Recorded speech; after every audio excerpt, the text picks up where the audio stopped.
Hi fam, I'm Kgosi Mkhulu Manzini. Welcome to my YouTube channel. This is where spirituality meets my everyday life. I get to share my rituals, spiritual journey, divinations, ancestral wisdom, challenges, and memes because we are not only focusing on the negatives, but we are focusing more on the positives. So basically, if you are on your spiritual journey of self discovery, ancestral connection, seeking deep ancestral connections, or if you want to learn more about spirituality, definitely hit that subscribe button, comment, share your views, share your questions that you want me to answer, and I will definitely answer them to the best of my abilities. So yeah, last week we did a Q&A on how to get to know me. And I felt like I need to do a part 2 of that question, right? But we will keep it very minimal. This is just to complete the previous questions that we had, and then I will also get to do a second video which I will upload. This will be based on how do you know that your ancestors are trying to connect with you. No? So yeah, I'm just super excited about this channel, guys. I don't know, how do you guys feel? Please share your opinions. Please share how does this channel makes you feel. I know we're still pretty new. I'm still pretty new, and I've only uploaded one video, but I definitely value your opinions. It will help me grow in this journey. So I'm gonna select few questions from the questions that I got, and hopefully they will also bring enlightenment as to who is Kgosi Mkhulu Manzini. Ne? So the first question goes, what kind of readings do you do and how do they work? I do bone readings, I do medium readings, I do cognitive behavioral therapy as well as trauma healing, and ancestral constellations or spiritual constellations. So basically, what the three is a three: cognitive behavioral therapy, trauma healing, and spiritual constellations. So basically, there's it's something that a lot of spiritual healers actually do not do, or it's outside Busangom. Let me put it that way. This is also some of the things that I've been blessed with, some of the gifts that I've been blessed with, and I did it, Kamil, guys. This is what my ancestors gave me, basically. When it comes to cognitive behavioral therapy as well as trauma healing, I remember right after matric, I actually applied for psychology, but it was not really my first option. And when I applied for that, I got accepted at UJ, and I did my first year there, but I was not also again fulfilled because for me it wasn't challenging. Understand? And by then, remember, I was not spiritual, so I did not know how these things work because I had my other first options of studying. So because this was not really mentally stimulating for me, it didn't challenge me, so I left it. But yeah, things worked out the way that they did right after that. But only to find out that when I started with my spiritual journey, this was something that my ancestors highlighted, that this is what I would actually do. And best believe it, I know I am not certified as a psychologist, but my counseling and therapy sessions are always on point. You would always think that I did go to varsity for that specific course, but this is also something that just comes naturally, but also with the guidance of my ancestors. I do a lot of diagnosis as well. Yeah, this is something that a lot of people also do not know. I do a whole lot of diagnosis, like medical diagnosis.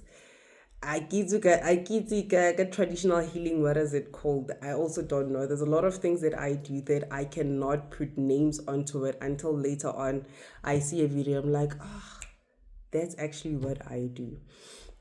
So spiritual constellation as well, this is with regards to tapping into your ancestral and spiritual lineages to see if there are any karmas, any debts, any also tapping into your akashic records, getting to know where do you come from, where were you, or what were you before you descended here or ascended here on earth. And if there are any generational cycles and patterns, I get to tap into that and also deal with that as well. So those are some of the things that I do, but most of the time it's mainly bone reading, medium reading, as well as trauma and cognitive behavioral therapy. And there's other one, yeah, but again, yeah, spiritual and ancestral constellation. I don't really do it that much unless it is really, really much needed. And Ukfemba also that I do. I get to do, but also I don't just do it. I do it when it's also necessary. When your ancestors guide me to do it, that's when I do it. Or when my ancestors get to tell me that I need to do it. So basically, those are the readings that I do. Previously, I used to do a lot of numerology and astrology, but yeah, it's not really my main focus. I have other things that I've learned epically. I've learned water and wall scrying, but also again, it's not really my focus. I don't really focus on them. Okay, number 12. What's your favorite spiritual tool, candles, divination, herbs, etc., and why? Spiritual tools. Yo, do I have any? Shells. I love shells. I use a lot of shells. Yeah, I've been gifted with shells. There's no way that I would ever go to the water and not bring shells. I've seen the weirdest things ever, where I literally collected shells, and I was not aware when I was collecting shells that I was actually collecting isquam. So that's how I actually got.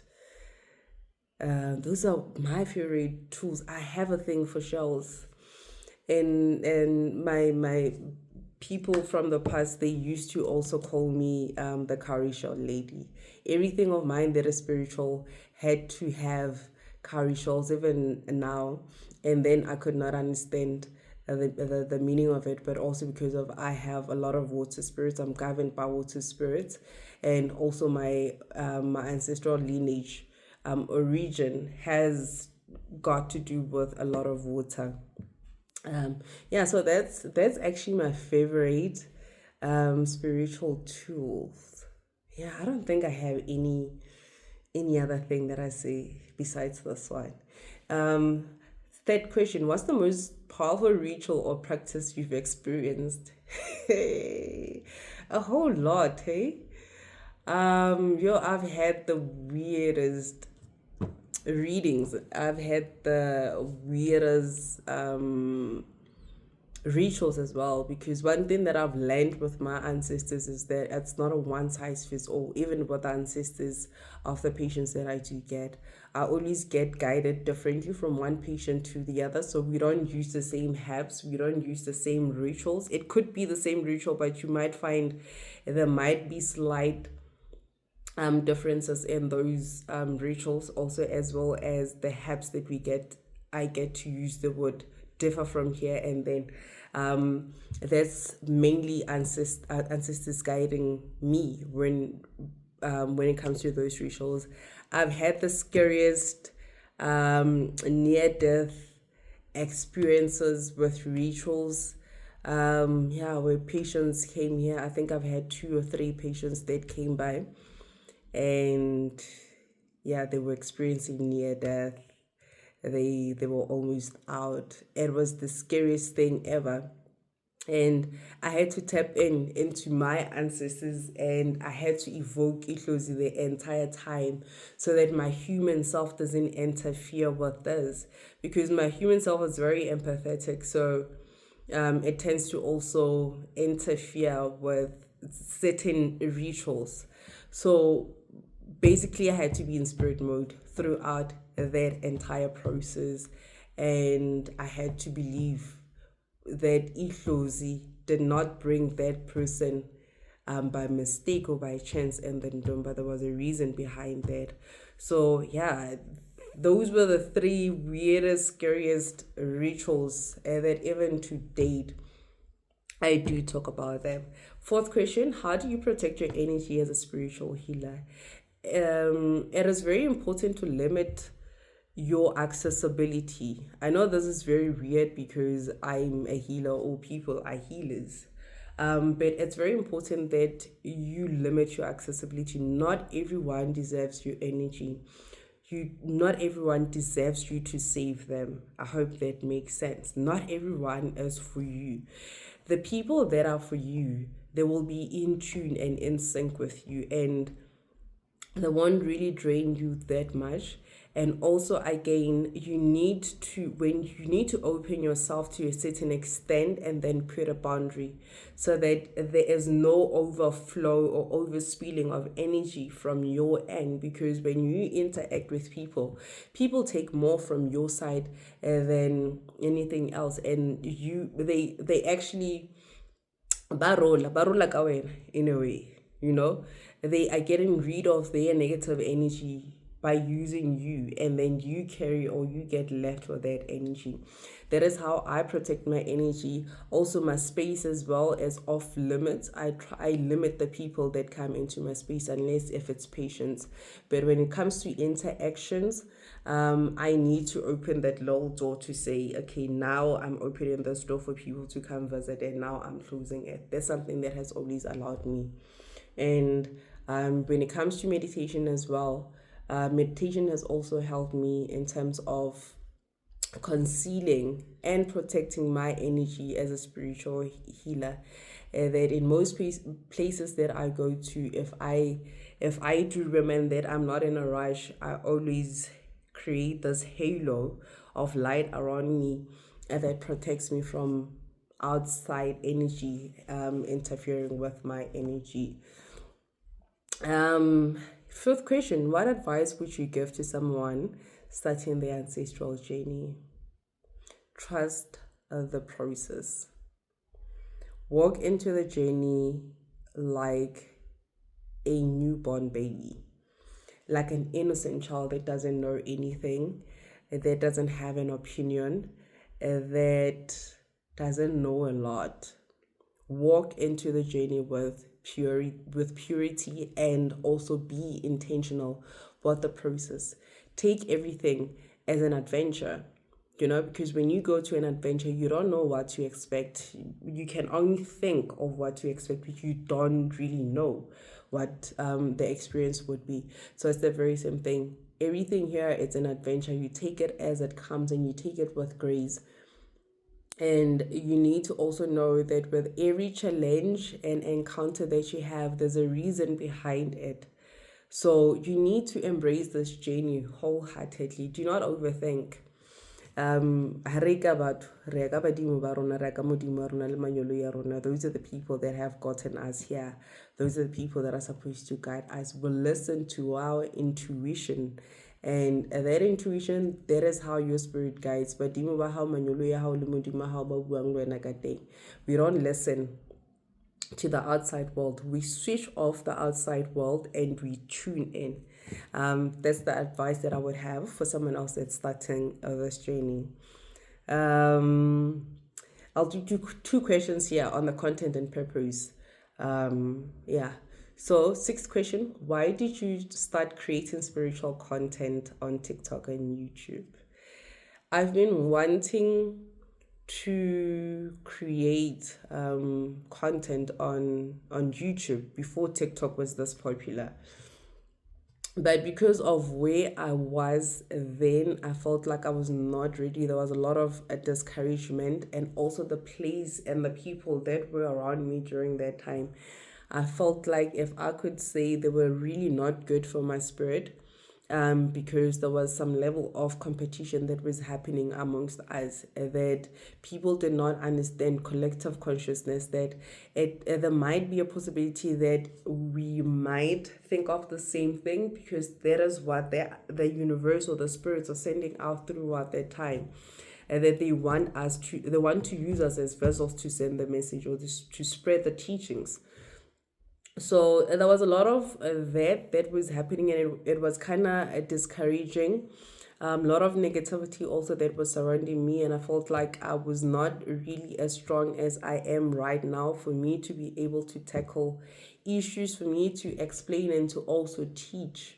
I wasn't I wasn't ready, and I feel like now it's actually the right time for me, to share myself with the world, and to also teach. So the content of this, the reason behind this, is just to bring spiritual awareness, to help people navigate their spiritual lives and journeys with grace and with ease as well, and to not make it as scary as people think that is scary, and that people need to really separate their physical selves from their spiritual lives. That is the purpose of my content, to say you can actually do this with your English, with your bouginess, with your high standards, and you can blend it, and it can be something unique and authentic. That's what you need to bring. People want different things. That's what people are searching for, and you will always find your tribe regardless, so you do not really have to change yourself. Second question: what do you hope people take away from your videos? Teachings, evolving, knowledge, wisdom, experience as well. And that's why I like infusing my experiences in this, to say it is possible. If someone else can do it, if I can do it, best believe it, you can also do it. Regardless that we are cut from a different cloth, but everything is possible. That's what I'm hoping people to take from this, that this is doable, and you can get to enjoy it. It doesn't have to feel like it's a burden. It doesn't have to strain you. It doesn't have to depress you. It doesn't have to be filled with so much negativity, like the world has actually painted bongaka and a whole lot of spirituality ka pente e snacks ya gore this is demonic, this is not nice. You sacrifice so much of yourself, but sacrificing, yes, you have to, because you have a higher purpose, you have a higher calling, so it requires you to be pure. It requires you to be cut from self. It requires you to live in spirit and not live in body, because when we live in body, the body is sensitive, the body is fragile, the body does weird things, the body gives up very easily. So we need to realize that we are the spirit living in a human experience. So the spirit leads and the body comes after. So yeah, basically those are the 7 questions that I got to answer today. Yeah, I enjoy those Q&As, guys. I want you guys to share your your Q's, share your questions, so that I can get to answer them. I get to open up about myself, and I love talking about myself. I don't know if it's just a Leo thing, or I'm just comfortable with myself and my calling, but I definitely do so. So yeah, I hope this video was very knowledgeable and educational also to you. If you have any questions, please comment. I appreciate those comments. Please share my page with others, share those videos with others. If it's educating you, most definitely it's going to educate the next person. Let's build a community. Also, please do not forget to hit that subscribe button. the alert button, that every single time I upload a video you get a notification of that.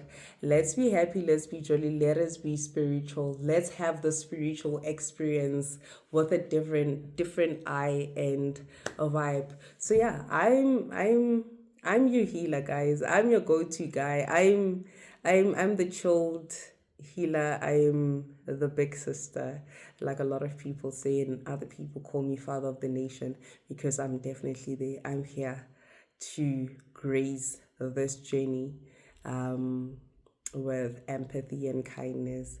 Let us grow, let us strive, let us grow together. So yeah, I hope that you enjoyed this video. Please like, comment, subscribe, follow, share.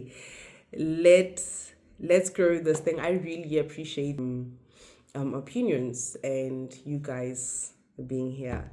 So yeah, I'll be share. Until the next one.